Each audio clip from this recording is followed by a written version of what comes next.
Welcome to the Soulful CXO. I'm your host, Dr. Rebecca Wynn. We are pleased to have with us today Sarah Armstrong-Smith.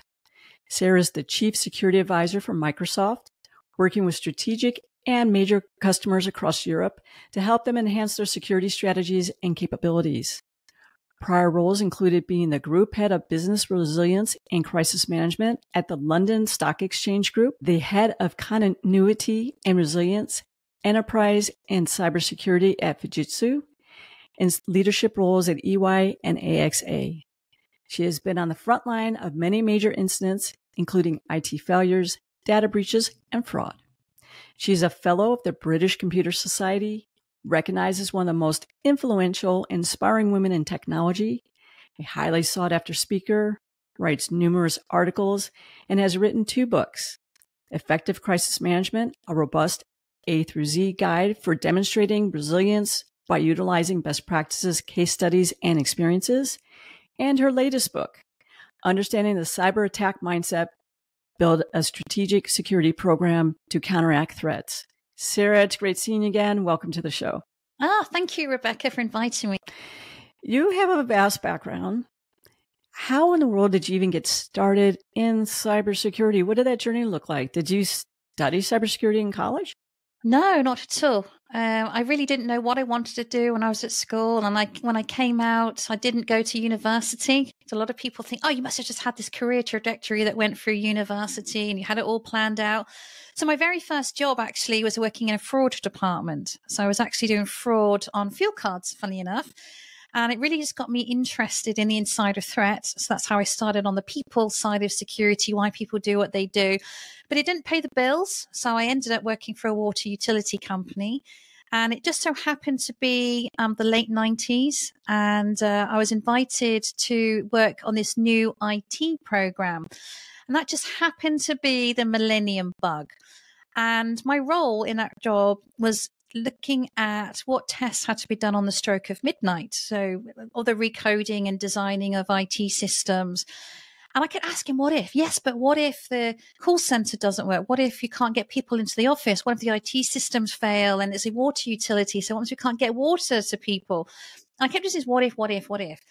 And I didn't realize at the time that was business continuity. It just felt like common sense. When someone said, this is a subject, this is it. This is my career. This is where, and that's kind of where I say I start my career. So even though I'd had a few roles beforehand, this is my kind of line in the sand, if you like. And so my role became about how do I protect the call center? How do I keep it running?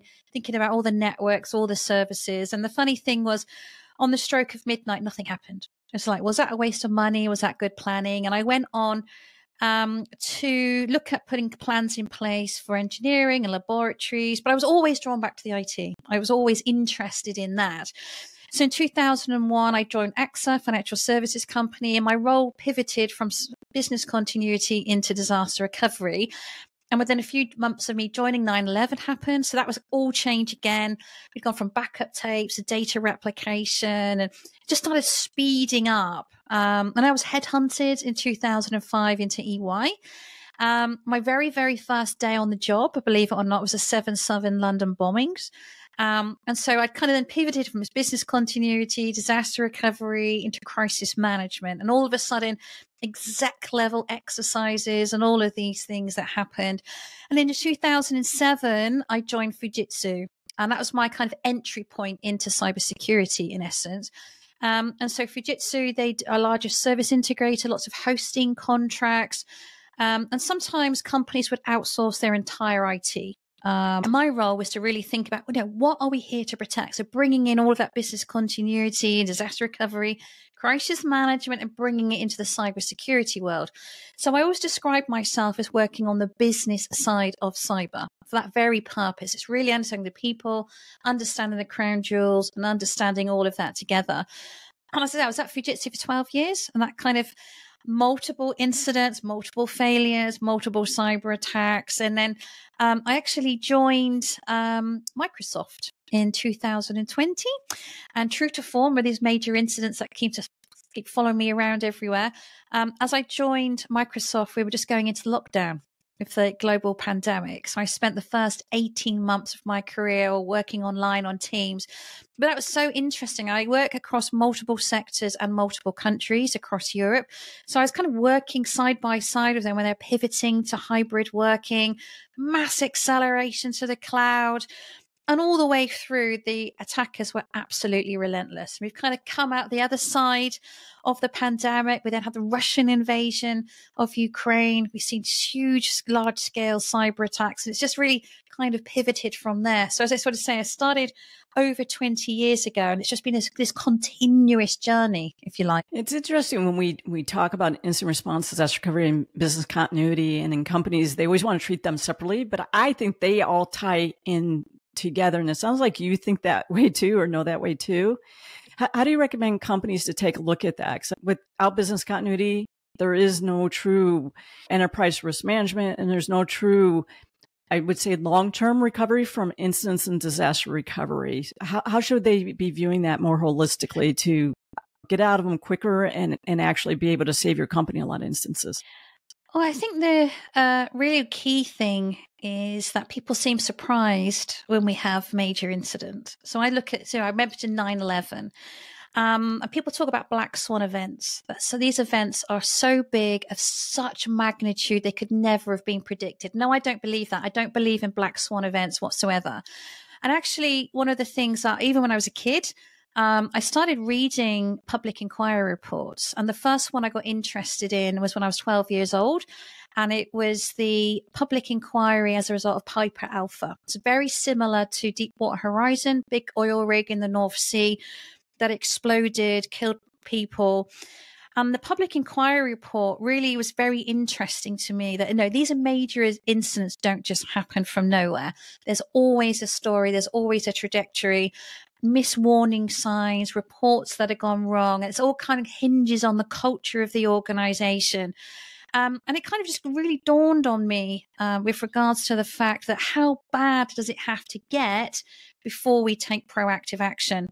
And you mentioned my first book, Effective Crisis Magic. It's really looking at that. So I picked some of the worst events in the last 20 years. So the 9/11, Colonial Pipeline, Deepwater Horizon, even the pandemic itself, and even the recent pandemic. This is not the first pandemic we had. We had one 10 years ago, and that was the H1N1 pandemic. But we're always surprised.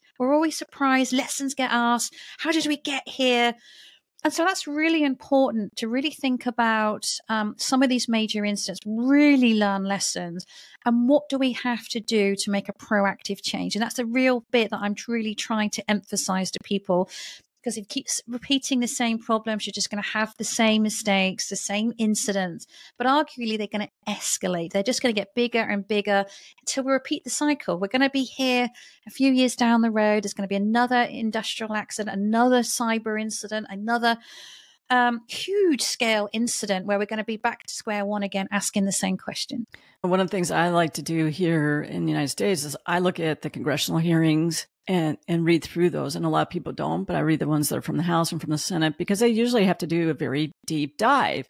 And one of the things I see common thread is where, people didn't want to believe somebody, or they're afraid to speak up and say something because they're afraid to, the whole victim blaming. I tell people, even though people want to say the root cause is a human, I like to look and say, why didn't that human speak up? Why was there not a chain of command? Were they fearful that they lose their job if they say something? Was it basically, beaten out of them, for a failure of a better term, that speaking up doesn't get rewarded? And I think you should reward people to speak up, and people should be more free to be able to say, guys, I see this. It just doesn't seem right, look right. Because I think your gut really tells you more times than not that something's off, but people don't have those lines to be able to say that or feel like they can say that. Do you see that as well too? Absolutely. I think there's two parts to that. There's a victim blaming and the scapegoating as well. So I get really wound up even when when we talk about cybersecurity, people say the users are the weakest link. It's very easy to blame people. Whether it's a blame person that clicked on the link, or we have a major incident, let's throw the CISO under the bus as a scapegoat. But actually by doing that, it doesn't change anything. And I think that's a real challenge, is we've got to really have a good hard look at ourselves and have introspection. And that introspection is not a very easy thing to do. But actually, when we think about if someone did make a mistake, they clicked a link, whatever they did, it's because the process does not work or the technology behind it doesn't work. So in this day and age, we have to assume compromise. We have to assume failure. We have to assume with the best will in the world, with all the training and all of the things, people are going to make mistakes. People are going to do it. Some people just don't care, so expecting them to care really then comes down to how well or not your organizational culture is. And I think a really great example is you just alluded to, Rebecca, is the fact that, what happens if something doesn't feel right? Someone's applying pressure. I've noticed something that's wrong. I've done an audit and there's all these reds and ambers, but it's a repeat of the same one I did 6 months ago, a year ago. What is your attitude when people give you that information? So do you welcome it with open arms and say, oh, thank you, this is a real opportunity to learn, real opportunity to make change? Or you just kind of go, oh, well, we'll just put it under the carpet and with everything else and hope no one notices? Because people start to see that pattern. And then why would I hold my hand up? Why am I going to put my head above the parapet only to be shot down or only to be ignored? And the problem then is not only the fact that these things scale into a major incident, but also you're more likely to have a whistleblower. And it gets to a point where I'm so fed up. I keep saying the same thing. I keep getting ignored. I know these problems are out there and I don't feel like anyone's listening to me. So who am I going to tell? Now, we've seen really good examples of this historically, particularly in the military and various different things. And it's incredibly dangerous when they take to social media, a journalist, even a regulator. And I think this is the problem. And it really does stem from, as I say, the culture of the organization, the culture as it stands today. But what are we going to do about it? What's the culture we want ultimately? Yeah, I always find that interesting too. And a lot of times those who do speak up, to be honest, are the first ones that are on the layoff list. And I tell you, those are the people that you need to keep. Those are the people who, to me, you always have to look at their attitude, but most of their attitudes, they really want to be on the greater good of the company. And those are the type of people who you want to see, right? They're really the true analysts, right? When they go ahead and see things along those lines. I know I was at a company doing a stint on consulting with them for 6 months, as a VCISO, as they tried to determine what they really wanted to do with their company. And basically almost my first day, they ended up, we're doing that annual tabletop exercise, which I'm totally against doing the annual, check the box tabletop. But all of us, they didn't have any playbooks. They just went ahead and selected a bunch of people who basically had titles to be as their incident response team. And then all of a sudden they came up with this, like, we got ransomware attack, we have this, we do that, and all that kind of stuff. And then like, okay, Rebecca, you're the CISO. Now you lead the incident response team. And I'm like, okay, well, who here is in charge of networking? Okay, what's happening on the network and stuff like that. Then they got mad at me. And I'm like, your people in the room don't even have a playbook. You're not recording this. They don't know who controls the architecture. What does the architecture look like? Is that even right? Where should we go for it? I go, my whole thing is that first thing you might have to do is unplug, but I need to know who can pull the plug, right? So how do you suggest that people actually go about when you're creating an incident response team, that you recreate the team responsibly so that you can set them up for success? I think the main thing to think about, I think some people have a plan and they're so rigid to that plan. It starts at A and goes through to Z. And when it goes off piste, they don't know what to do. They're so stuck because they're in this rigid plan and it must work to this plan. And I think that's one of the dangers, is having a really regimented thing that doesn't really help anybody.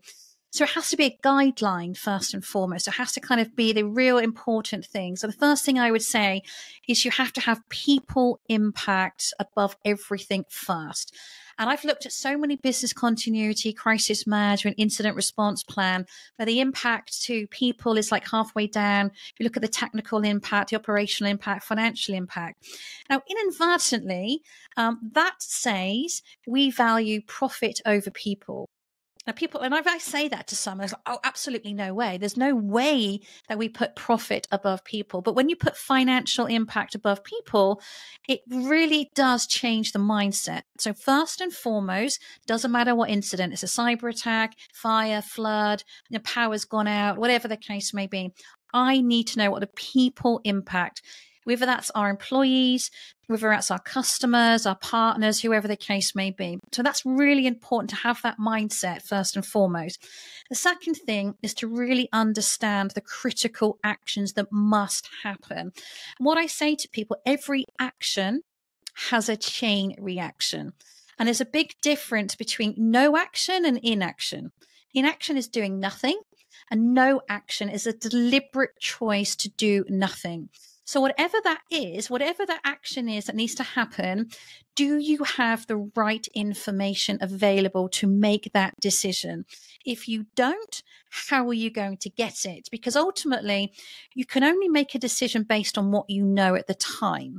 Now, it may be that in hindsight, when you look back and you do a post-incident review, that was absolutely the worst decision you could have made. But again, there's a lot of lessons to be learned there about who has the information. Are they aware of the information? So I'll give you a good example of ransomware attack. One of the key considerations, we're not going to pay. We've got backup tapes. We're going to go to backup tapes. So just saying we're going to go to backup tapes is only part of the equation. So I need to know, what backups have I got? What does it cover? When was the last time it was tested?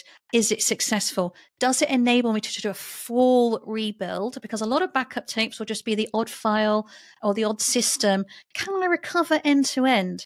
Are those backups protected? Are they part of the ransom?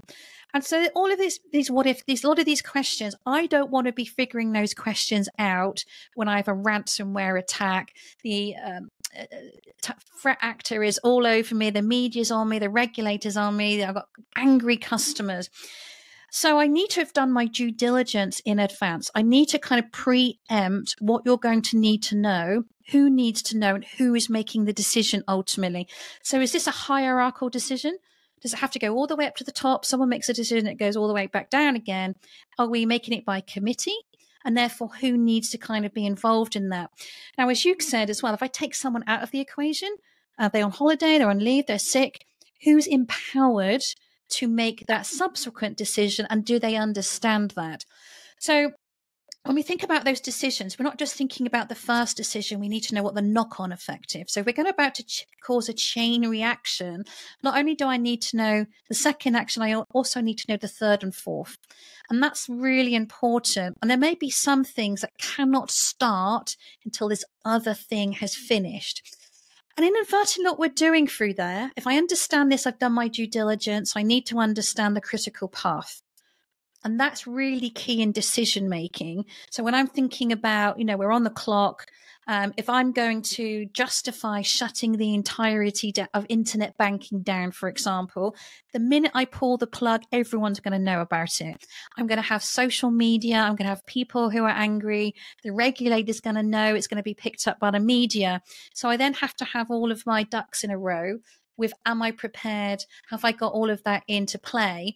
Because once you've made the decision, it's very hard to take it back. You've started on this trajectory, you've started on this plan. And so the actual pre-planning, as you were sort of saying, Rebecca, as well, having those exercises and taking people out of their comfort zone and kind of throwing some of these weird and wonderful things at them. Because what I can definitely tell you from that experience is whatever you've planned for is never the incident that actually happens. It's going to go so off piece that you're probably going to be relying on your plan B, C, whatever the case.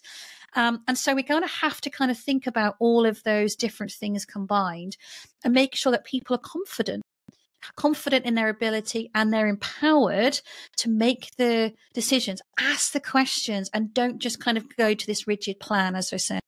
Yeah, we see that quite a bit. And the one thing that always gets me with we see a lot of startups, middle-sized companies, is not even knowing your security architecture. It's hard to protect what you don't know. And I tell people, if you don't know your architecture, what ports, protocol services are open, what should be allowed in your network, outside your network, it's really hard to literally even start on that plan. And I see people put that off regularly. Is that what you see too? What would be like the top 3 things that you think companies really need to have in place so you can be better prepared for this instance to even know who to even call, right? Exactly. And I think there are so many lessons learned from other organizations who have been through this. And I think it's easy to kind of say, oh, why would they attack me? The answer is, why wouldn't they attack you?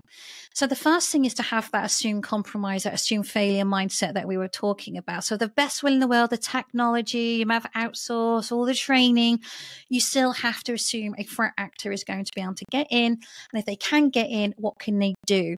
So I always talk about if I break it down to its lowest denominator, the strategy is really simple. No matter what company, what size, what sector, the strategy is stop the access in and the exit out. So when I talk about the access in, it's that really every entry point into the organization, and then really understanding the vulnerabilities of any of those access points. And then kind of being quite open and transparent about where's the priority, where do I need to kind of have my investment. Now, that priority and investment will be determined by the other thing, which is the data. The exit out is, how do I think about stopping the data exfiltration? And that comes back to what we were talking about, the critical data, the sensitive data, the crown jewels. And it's really about understanding your business inside out as well as outside in. And I kind of get frustrated when a lot of people say, no, the attacker understands your business better than you do. How can that even be? This is your organization. They're your processes, your technology. It's all of those things. And so you really then kind of have to have that kind of internal reflection about where you are today, where you need to be, where those gaps are. What are you going to do about it? Because we don't have an infinite pot of money and infinite resources. As much as we'd like to have this magic wand and buy lots more cool technology, that's not realistic. That's not how we work in the real world. But it is really important that if we assume you can get in, what is that? If you think about that center, the crown jewels, if you like, how do I work backwards? Where is it? Who's got access to it? What are the controls that I need to have? And that's where we build that kind of layers of defense, in essence. And you kind of almost think about it, the Tower of London, if you like. So the crown jewels are right in the middle. But before you can get anywhere near that, you have to go through umpteen walls of defenses. There's parapets, there's high walls, low walls, all of these things. And further you get to the core, arguably the more monitoring, the more defenses you need, because if they get that to that point, they are going to steal whatever they come in for. So there's so many opportunities to stop that access, to stop them laterally moving, gaining a foothold, kind of doing all of those things. But I really would say that at the lowest level, understand identity and data is the kind of the 2 core principles. We've talked about looking at every incident you have, even if it's a power outage or something like that, and what lessons you can learn. And one thing I notice when I look at companies is when I look back at incidents or disaster recoveries, I fail to see that. I don't see that they do a lot of those after action reports. And I say in a mindful way. They might have one person who's like, hey, the power was off for 3 hours. It came back on, whatever. And basically almost says it that way. Instead of looking about, how do we react as a team? Did we have the right people? Did the backups who were here because someone was on PTO, did they know what to do in a timely manner? And really using them as a training session. Why do you think people are constantly not doing that? Bigger companies might do that a little bit more successfully than smaller companies. But I tell people you're missing it. Those are training you for the bigger event that's going to happen at some point in time. Yeah, absolutely. I think it's more a case of wipe the brow, weren't we lucky, and move on. But what I say to people is you need to treat a near miss as a gift. So even if the power did come back on, it wasn't as bad as we expected, we really need to treat it as if it did, because this incident, whatever that incident, has hit you in some way. Now, if we're going to take that to the next degree, let's use it as a brilliant exercise. Let's take it and say, well, what if it didn't? What if this had gone on for one day, 3 days a week. And if you'd have thought about before the global pandemic, we would have never have thought the global pandemic was going to go on for a couple of years, let alone. And so I don't think anyone's pandemic plan sort of said, well, let's see how we're going to pan out from 2 years from now. We always assume we're going to get things back up and running as quickly as possible. And I've seen so many plans, and I'm sure you have, Rebecca, where they're so simplistic, even some of these exercises, even like your scenario with the ransomware and my example of the backup tapes. People just assume I have backup tapes, we're going to recover, everything will be back up and running tomorrow morning, happy days, the end. And as we know, that is not the case at all. And so really it is incumbent on us to learn from those that have been attacked, to really understand what went well, what went wrong. If in hindsight, if they look backwards, what were the telltale signs? And that really means us all being open, all being transparent, all being willing to share. So when we do have these things, rather than going, I hope nobody noticed, weren't we lucky few? And say, put it under the table, put it under the carpet with the rest. Actually say, do you know what, we had a near miss, guys? Oh, let's learn from it. Let's actually get all the people around the table, not just in our own organization, but as an opportunity to bring in others from the same sector, whatever the case may be. Because you know what, guys, they might be after you. You might not be as lucky as we were. But the other thing, which I think is really important for us to get across as well, is the reason why it was a near miss could be because your plans worked. Your technology did its job. And I think it's really important to celebrate that. Actually, we did really good job here, guys. Really, really good. And we need to celebrate that. So I think we need to look at it from both perspectives. What do we learn from a near miss? But actually take the victory as well, if things are working as it should be. Yeah, I agree with you. I think, it's interesting. One of the things I think that I come across, I do know that I come across way too often is that we do a lot of things in the cloud. We partner with a lot of big companies. Maybe it is Microsoft or someone like that. And they're just going to handle it for us. And I tell everybody, there is a shared model. You cannot rely just because you are working with a lot of other companies that you're going to be okay, because those other companies also might have a cyber breach that takes them down. And we've seen that over time when people have Facebook and stuff like that, they've gone down, and that's how you handled all your customers. And now what? Because now you can't get business in because they got attacked and they had to go offline. How should people handle that more mindfully as people are less so running their own data centers and having other people manage them, but have the attitude that, you know what, someone else is going to handle it? I think that's way dangerous today as well. Well, I think the beauty, as you said, Rebecca, of the cloud is it is that shared responsibility model. So you're moving away from being responsible from all infrastructure, all architecture, keeping it up to date. So when you move it into the cloud environment, the cloud service provider or the SaaS service provider takes on a level of responsibility. So at the infrastructure level, the kind of patching goes away. I mean, patching is still required, but that is done by the service provider. So as you kind of go further up the chain, so if you get into SaaS services, and obviously the application becomes the responsibility of the service provider in terms of the coding and everything else like that. That being said, and it does come back to one of the things I said about what's really important. However, looking at those cloud services and the service agreements that you may have, two things to bear in mind. You're always responsible for your data, and you're always responsible for what your users are doing with that data. So it really comes back to exactly what I just said. Identity and data is really core. Now, the cloud service provider, the application service provider will no doubt have a number of inbuilt controls that you can take advantage of.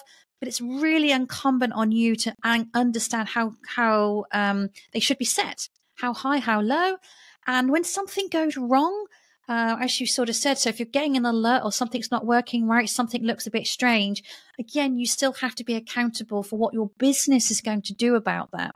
So yes, you've got huge opportunities to take advantage of tech and emerging things that are coming out, AI, these cool new models and everything else. But you still cannot transfer that risk over. You're still accountable ultimately for your people and your data, and having the right process around that. So there's things you can take advantage of, but I think that's really core to the conversation we're having today. Well, unfortunately, our time has totally run short. I want to thank everybody for joining us today. Please go ahead and make sure you like, subscribe, and share this, and give us your comments and tell me who else you might like to have on the show. Also, please subscribe to the Soulful CXO Insights newsletter that is out on LinkedIn. Read through the description of the show where you can have Sarah's contact information. You also have links to her books as well. Sarah, thank you so much for coming on the show. You're an inspiration, and I love having strong, great women here in technology. And thank you for being a role model for all of us women. That's been an absolute pleasure. Thank you, Rebecca.